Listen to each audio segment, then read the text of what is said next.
नमस्कार. मी चित्रा ताम्हनकर, पुणे. लेखक श्रीयुत अशोक कोठारे लिखित आणि ई साहित्य प्रतिष्ठानतर्फे प्रकाशित महाभारत मराठी अनुवाद या ग्रंथाचं अभिवाचन करणार आहे. आज आपली सुरुवात होणार आहे महाभारत खंड 15वा, वनपर्व पुढे चालू. या 15व्या खंडात तुम्ही द्रौपदी सत्यभामा संवाद पर्व आणि घोषयात्रा पर्व वाचणार आहात. द्रौपदी सत्यभामा संवाद पर्व सुरू. भाग 78वा. वैशंपायन सांगतात की सगळे पांडव आणि तिथे जमलेले ब्राह्मण आपापल्या आसनांवर बसल्यावर द्रौपदी आणि सत्यभामा त्या आश्रमात प्रवेश करतात. त्या दोघीही मोठ्या आनंदाने हसत हसत त्यांच्या आसनावर जाऊन बसतात.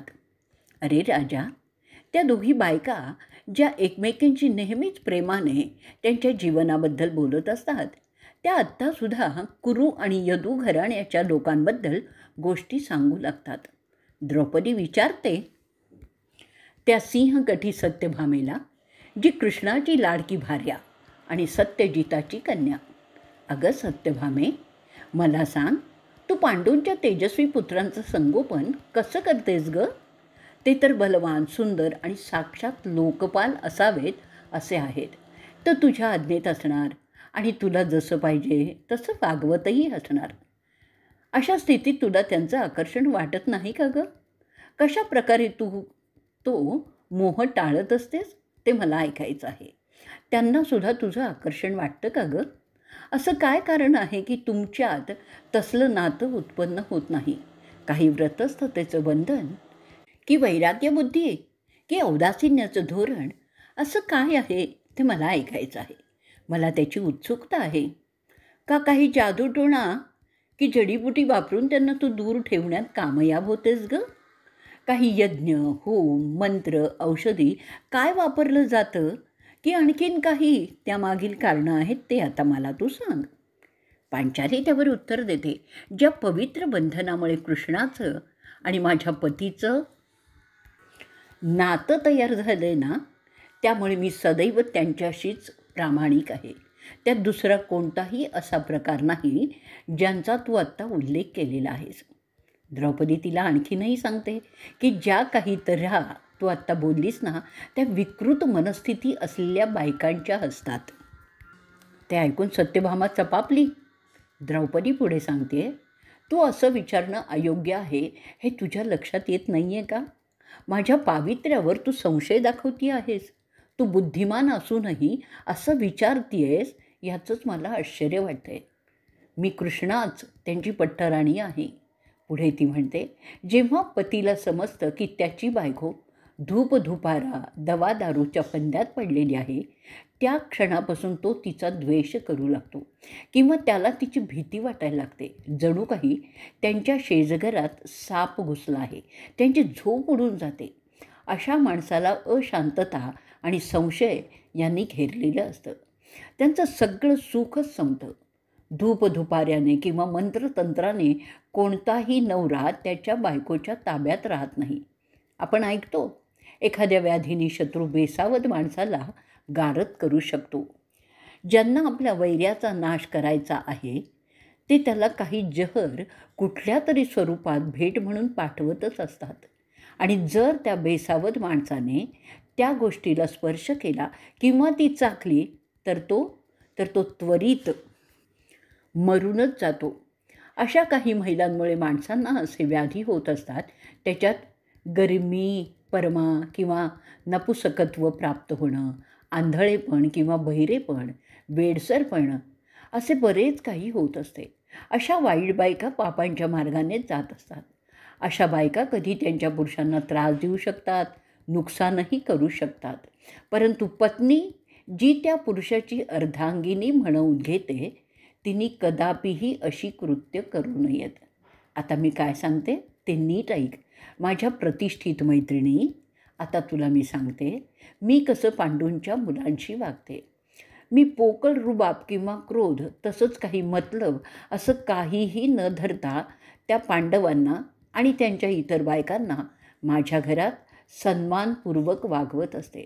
त्यात मत्सर, द्वेष हा अजिबात नसतो. शुद्ध मनाने कोणताही कमीपणा मनात न धरता त्यांना काय हवं आहे, काय नको आहे ते पाहत असते. आणि ते करत असताना मी माझ्या पतींची सुद्धा सेवा करत असते. वाईट वागणं, वाईट बोलणं, असभ्यपणे पाहणं, चालणं, बसणं, सूचकपणे नजरा वळवणं असं काहीही माझ्याकडून त्यांच्याबद्दल होतच नाही. तसं करणं त्यांनासुद्धा चालणार नाही, कारण ते सूर्यासारखे तेजस्वी, पराक्रमी, तत्वनिष्ठ आणि धमक असलेले योद्धे आहेत. भलत्या सलत्या गोष्टी आमच्यात होणं केवळ अशक्य आहे. परपुरुष, मग तो देव असू देत, मनुष्य असू देत, रत्नजडित अलंकारांनी सजलेला असू देत, गंधर्व असो, अशा कोणासाठीही माझ्या मनात तिळमात्रसुद्धा जागा नाही आहे. मी कधी नवऱ्याच्या आधी अंघोळ करत नाही, कधी जेवत नाही, झोपत नाही. एवढंच नाही तर आमचे सेवकसुद्धा तसे करत नाहीत. ते लढाईवरून येत असतील, वनातून येत असतील, नगरातून येत असतील, शेतातूनही येत असतील, कसेही आले तरी मी त्वरित उठून त्यांची सेवा करत असते. त्यांना पाणी पिण्यासाठी देणं, पाय धुण्यासाठी देणं ह्याकडे लक्ष देत असते. माझं लक्ष असतं की सगळ्या गोष्टी त्यांच्यासाठी जय्यत तयार आहेत. त्यांच्या जेवणावर माझी नजर असते. कोणता भात त्यांना आवडतो, कोणती भाजी त्यांना लागते, कोणती सागोती त्यांना आवडते, हे सगळं मला पाहायला आवडतं. आणि तेच माझं आयुष्य झालेलं आहे. आळस अजिबात न करता मी हे सगळं साध्य करत असते. आणि ते करत असताना मी रागवत नाही, आळस करत नाही. मी त्यांच्याकडे पाहून कधी गंमतही करत नाही किंवा कोणी चेष्टा केली तर त्याला उत्तेजनही देत नाही. त्यांना तिष्ठत राहावं लागेल असं मी कधीही वागत नाही. त्यांनी विनोद केले तर मी त्यांना हसून दाद देते. हगण्यात मुतण्यात मी फार वेळ घालवत नाही. ते सगळं त्वरित उरकून मी त्यांच्या सेवेत उपस्थित होत असते. मी घरापासून फार दूर जात नाही. मी कधीही जोराने हसत नाही किंवा मोठ्यांदा बोलतही नाही. माझ्या वागण्यात वासनामयता अजिबात नसते. त्यांना दुःख होईल असं काहीही मी करतच नाही. अशा रीतीने मी सदैव त्यांच्या सेवेतच राहत असते आणि हे सगळे मी माझ्या मर्जीने, आपखुशीनेच करत असते. ते ऐकल्यावर सत्यभामा तिला म्हणते, अहो द्रौपदी, मी सुद्धा तशीच आहे. माझ्या पतींच्या सेवेत राहण्यात मला प्रमोदच होत असतो. माझ्या पतींपासून मला वेगळं राहणं आवडतच नाही. जेव्हा माझे पती माझ्यापासून दूर कुठे जातात काही कारणामुळे, तेव्हा मी तपस्या करण्यात माझा समय व्यतीत करीत असते. त्या काळात मी साजशृंगार करत नाही, सुगंधी द्रव्यांचा वापर करत नाही, चंदनाची उटी अंगाला लावत नाही. जे माझे पती खात नाहीत, पीत नाहीत, ते सुद्धा मी खात पीत नाही. माझ्या पतींची मनोरंजनाच्या गोष्टीत मी स्वतःला रमवण्याचा प्रयत्न करते. ते असतात तेव्हा मात्र मी साजशृंगार करून स्वतःला प्रसन्न करण्याचा प्रयत्न करत असते. माझ्या सासूने जे करण्यास मला सांगितलेलं आहे ते सगळं अगदी मनापासून मी करत असते.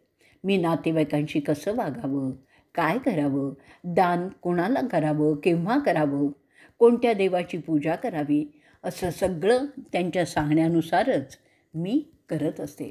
आजाऱ्यांची सेवा का करावी, कशी करावी, पितरांसाठी पिंड कसे तयार करावेत, सन्माननीय पाहुण्यांची उठबस कशी करावी, हे सगळं त्यांच्याकडूनच मी शिकत आलेली आहे. आणि ते सगळं मी न थकता रात्रंदिवस करत असते. त्यात मला आनंद मिळतो. पूर्ण आदराने मी माझ्या गुणी धन्याची सेवा करत असते. त्यांना तक्रार करण्याची संधी मी देतच नाही. एखादा विषारी साप जसा क्षुल्लक कारणावरून रागावला की डसतो, तसे ते मला रागावून दोषरूपी दंश करणार नाहीत असं मी सतत पाहत असते. माझ्या मते ह्या चांगल्या पत्नींच्या वागण्याच्या तऱ्हा असल्या पाहिजेत. स्त्रीला तिचा पती परमेश्वर असतो, तोच तिचा तारणकर्ताही असतो. दुसरा कोणीही तिचा रक्षणकर्ता असूच शकत नाही, वगैरे वगैरे. तसं आम्हाला लहानपणापासूनच सांगितलं जातं, तेही खरं आहे असं समजून मी तसं करत असते. अशा समजुतीत जी बाई राहते ती कशी आपल्या तारणकर्त्याला दुखावेल बरं? द्रौपदी पुढे सत्यभामेला सांगत असते की माझ्या जाणतेपणी झोपेत, खाताना, पिताना माझ्या नवऱ्याच्या शिवाय कशाचाच विचार मी करत नाही. माझे जे सगळं कार्य असतं ते सारं त्यांच्या आदेशानुसारच होत असतं. मी माझ्या सासूबद्दल कधीही उणं दुणं बोलत नाही. माझ्या ह्या अशा वर्तणुकीमुळेच माझे पतीसुद्धा माझ्याप्रमाणे आणि मला आवडेल तसंच करत असतात. मला काय हवं आहे, काय नको आहे ते आदरपूर्वकपणे विचारतात. त्यामुळे आमचं सूत उत्तम जमत असतं. आमच्यात प्रेमापेक्षा परस्पर सन्मानाची भावना जास्त प्रखर असते. प्रेमात स्वार्थभाव असतो, तो सन्मानाच्या नात्यात नसतो. ते जास्त पवित्र असतं. प्रेम काही झालं तरी रजोगुणाचं लक्षण असतं, म्हणून आमची नाती सन्मानाच्या भावनेवरच आम्ही ठेवलेली आहेत. त्यात सात्विकता असते. त्यामुळे आम्ही सदैव एकत्र राहू शकतो. माझ्या सासरच्या लोकांचा मी सन्मानच करते. मोठ्या आत्मीयतेने आणि तत्परतेने मी त्यांचा मान राखत त्यांना मदत करत असते. मी स्वतः माझ्या सासूबाई कुंती माता यांची खाण्यापिण्याची व्यवस्था करत असते आणि त्यात मला आनंदच वाटतो. मी माझी आणि माझ्या सासूची तुलना करत नाही, कारण तशात तमोगुण असतो. आमचे नातेसंबंध सदैव सात्विक राहावेत असं आमचं धोरण असतं. मी तर एक राजकन्या आहे, म्हणून तिला शोभेल असंच माझं वागणं क्षमाशील असतं. एकेकाळी दररोज 10,000 ब्राह्मण आमच्या इथे जेवणासाठी येत असत. युधिष्ठिराच्या राजवाड्यात त्याच्या पंक्तीच्या पंक्ती उठत असत. पण त्याचा आम्ही कधी गर्वही केला नाही. 8,000 स्नातक जेवत असत. त्यांच्या सेवेसाठी तितक्याच दास्या ठेवलेल्या होत्या. 10,000 यती जे शुद्ध वीर्याचे होते ते सोन्याच्या ताटात जेवत असत. ते सगळे ब्राह्मण वेदाचं स्मरण करीत असत. मी दररोज अन्नाच्या गुदामातून ते सगळं जेवण करण्यासाठीचा शिधा म्हणजे अग्रहार काढत असे आणि जेवण बनवणाऱ्यांना ते देत असे. त्याआधी त्यातील भाग विश्वदेवाला अर्पण करत असे. माझ्या सासूच्या सेवेसाठी 1,00,000 दास्या होत्या. त्यांच्या अंगावर वस्त्रालंकार असायचे आणि त्या मनोरंजनाच्या कामात तर तरबेजच होत्या. अगं सत्यभामे, मला त्या सगळ्या दास्यांची नावं देखील माहीत होती. त्या सगळ्या दास्यांची व्यक्तिगत माहितीसुद्धा माझ्याकडे असायची. माझ्या सगळ्या पतींच्या सेवेतसुद्धा तशाच असंख्य मुली सेविका म्हणून काम करत होत्या. आमच्याकडे येणाऱ्या पाहुण्यांसाठी जेवणाची व्यवस्था असायची. ते सोन्याच्या ताटात जेवत असत. युधिष्ठिर इंद्रप्रस्थात राहत असत तेव्हा त्यांच्या दिमतीला हजारो अश्व आणि हत्तीही तयार असत. ती सगळी त्यांची मालमत्ता होती. जेव्हा तो पृथ्वीचा नरेश होता, त्या सगळ्यांची मोजदाद मी ठेवत असे. त्यासाठी कामाचे नियम मी तयार करत असे. त्यामुळे सगळी कामं बिनदिक्कत होत होती. त्यांच्या काही तक्रारी असतील त्यासुद्धा मीच पाहत असे. त्यामुळे त्यांच्या सगळ्या बाबी मला माहिती असत. कोणता दास आणि दासी कुठे काम करत आहे ते मला चांगलंच ज्ञान असायचं. अगदी गोपालांची सुद्धा माझ्याकडे सर्व माहिती असायची. लहान प्राणी पाळणारे धनगरसुद्धा माझ्या नजरेतच असत. अगं माझ्या सखी, तुला सांगते, ज्या राज्याचं धनोत्पादन किती आहे त्याचा हिशोबसुद्धा माझ्याकडे असे. ती माझी जबाबदारीच होती ना त्या काळात. माझ्या नवऱ्याचे जमाखर्च मीच पाहत असे. ते सगळे माझ्यावर सोडून फक्त आपल्या कामावर लक्ष केंद्रितच ठेवून असत. त्यांना काही हवं नको ते मला सांगत आणि मग मी त्यांची तजवीज करीत असे. कोणत्याही माणसाला ते सगळं कार्य पेलेल की काय असे ते सगळं काम अवघडच होतं. मला क्षणाचीही फुरसत नसायची. तरीही मी कधीही त्याबद्दल तक्रारही केली नाही. मी त्या कामात पूर्णतया एकरूप झालेलीच होते आणि ते सगळं काम मी करत होते, कारण मला माझ्या सासरबद्दल फार अभिमान आणि सन्मान वाटतो आहे. माझे पती त्यांच्या पुण्यप्रद कार्यात गुंतलेले असताना मी मात्र त्यांच्या ऐहिक क्षेत्राची देखभाल करत होते, कारण त्यांची संपत्ती वरुण देवाच्या संपत्तीप्रमाणे अखंडपणे वाढत होती. तहान भूक न पाहता मी त्या पांडवांची अशा विविध प्रकारे सेवा करत होते.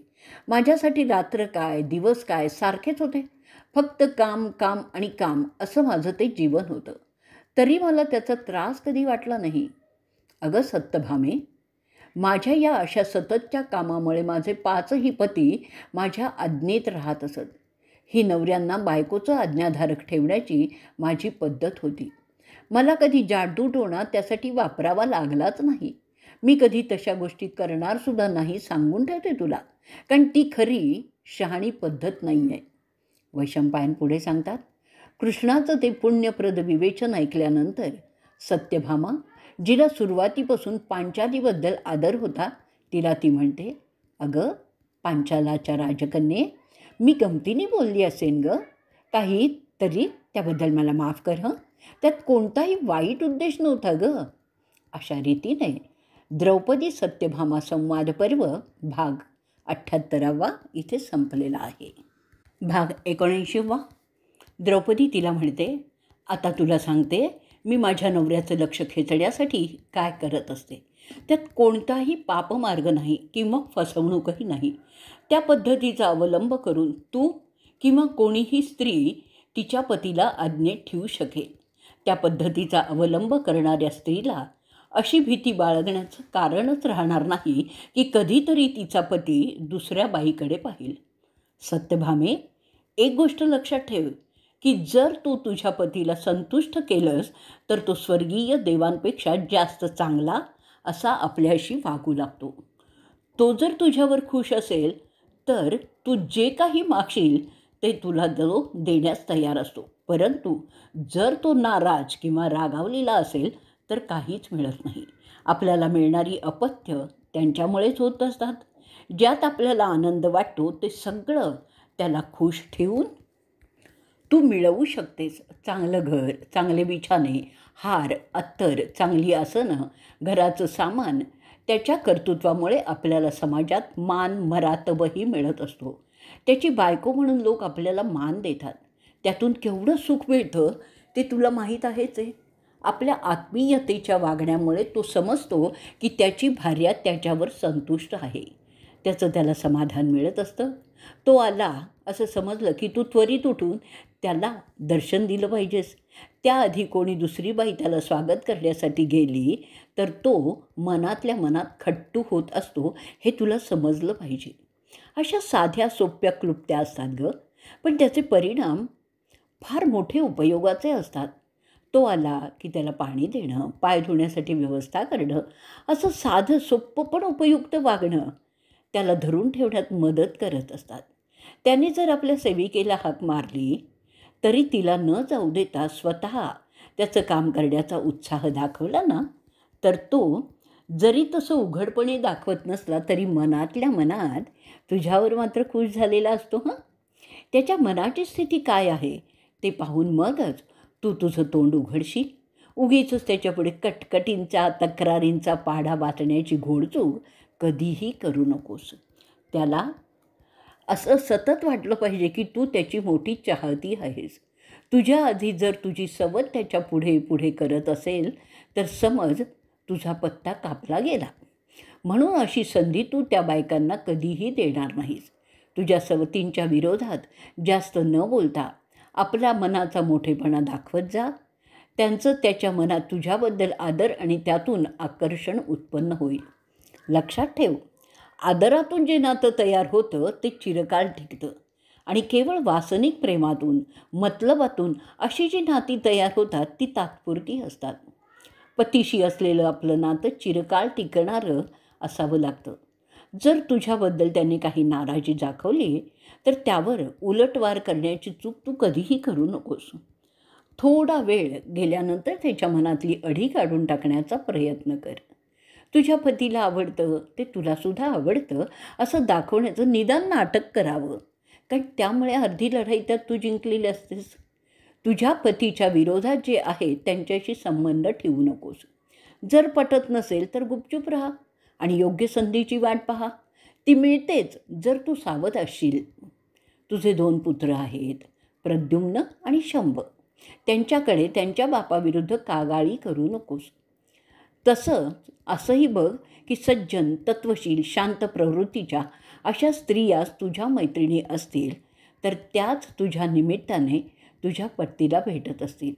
दुर्व्यसनी, रागीट, भांडखोर, खादाड, चंचल असे मन असलेल्या बडबड्या अशा बायका तुझ्या निमित्ताने तुझ्या घरात मैत्रिणी म्हणून येणार नाहीत असंही बघ. अशा संबंधामुळे तुझ्या घरात सात्विक वातावरण राहील आणि त्यामुळे देव संतुष्ट राहतील. नेहमी तुझ्या नवऱ्यापुढे नटून थटून जात जा. तुझ्या अंगाला वस्त्राला मादक सुगंध लावत जा. त्यामुळे त्याच्या मनात तुझ्याबद्दलचं वासनिक आकर्षण ताजंच राहील, जी गृहस्थाश्रमासाठी आवश्यक असतं. अशा रीतीने द्रौपदी सत्यभामा संवाद पर्व भाग 79 इथे संपलेला आहे. भाग 80. वैशंपायन पुढे सांगतात की केशव, ज्याला जनार्दन म्हणून जाणतात, तो पांडवांशी महत्त्वाच्या मुद्द्यांवर आवश्यक ती चर्चा करत असतो. तो तिथे जमलेल्या ब्राह्मणांशी सुद्धा बातचीत करत असतो, म्हणजे गप्पा मारत असतो. त्यात तेजस्वी ऋषी मार्कंडेयसुद्धा असतात. त्यानंतर तो त्याच्या रथात चढतो आणि आपल्या पत्नीला हाक मारतो. सत्यभामा द्रौपदीला मिठी मारते आणि म्हणते, ब्रह्माच्या कृपेने तुझ्या जीवनात कोणतीही चिंतेची बाब, भीतीची बाब उत्पन्न होऊ नये अशी मी प्रार्थना करते. तुला शांतपणे झोप घेता येईल असंच सगळं होईल अशी विधात्याकडे मी याचना करते. यथावकाश तुझे पती पृथ्वी पुन्हा जिंकून घेणार आहेत असा माझा विश्वास आहे, कारण तुझे पती साक्षात देव आहेत. सर्व शुभ लक्षणं अंगावर असलेली तू फार काळ दुःखात राहू शकत नाही. तुझे पती त्यांचे राज्य पुन्हा प्राप्त करणार आहेत असं माझं मन मला सांगते. ते धृतराष्ट्रांच्या मुलांना पराजित करून त्यांच्यावर झालेल्या अपमानाचा बदला घेतील. तू वनवासात जाताना जे तुला हसत होते ते त्यावेळी दुःखाच्या महासागरात बुडलेले असतील. त्यातील सगळेच यमाच्या घराकडे गेलेले असतील. तुझे 5 पुत्र, जे तुझ्या 5 नवऱ्यांची निशाणं आहेत, ते युद्धकलेत निष्णात झालेले आहेत. ते सगळे म्हणजे युधिष्ठिराचा प्रतिविंध्य, भीमाचा सुतसोम, अर्जुनाचा श्रुतकर्मन, नकुलाचा शतनी आणि सहदेवाचा श्रुतसेन तूर्त आमच्याकडे द्वारकेला मजेत आहेत. त्यांची काळजी करू नकोस. सुभद्रा त्यांची सगळी व्यवस्था चोख पाहत आहे. जशी तू पाहिली असतेस तशीच तीसुद्धा पाहत आहे. ती त्यांच्या विवंचनासुद्धा चांगल्या समजून घेत आहे. प्रद्युम्नची मातासुद्धा त्यांची काळजी वाहत आहे. केशव आणि त्याचा मुलगा भानू त्या दोघींकडे कौतुकाने पाहत असतात. ते पांडवांना सांगतात, द्वारकेत अंधक आणि वृष्णी त्या पांडवांच्या मुलांना आपलंच असं समजून घराच्यासारखे सांभाळत आहेत. त्यांना काहीही कमी होत नव्हतं. आपल्या मुलांसारखंच त्यांचे सगळे लाड पुरवले जात आहेत. त्या सामोपचाराचं बोलणं झाल्यावर ते तिथून निघण्याची तयारी करतात. सत्यभामा रिवाजानुसार द्रौपदीला 2 प्रदक्षिणा घालते आणि तिच्या रथात चढते. कृष्ण पांचालीकडे प्रेमाने स्मित करतो आणि तिचा निरोप घेतो. पांडव त्या रथापाठून मागून जात असतात. थोडंसं अंतर ते चालतात आणि नंतर रथाचे घोडे वेग घेतात. जनार्दनाचा रथ द्वारकेकडे वेगाने निघून जातो. अशा रीतीने द्रौपदी सत्यभामा संवाद पर्वाचा 80वा भाग इथे संपलेला आहे.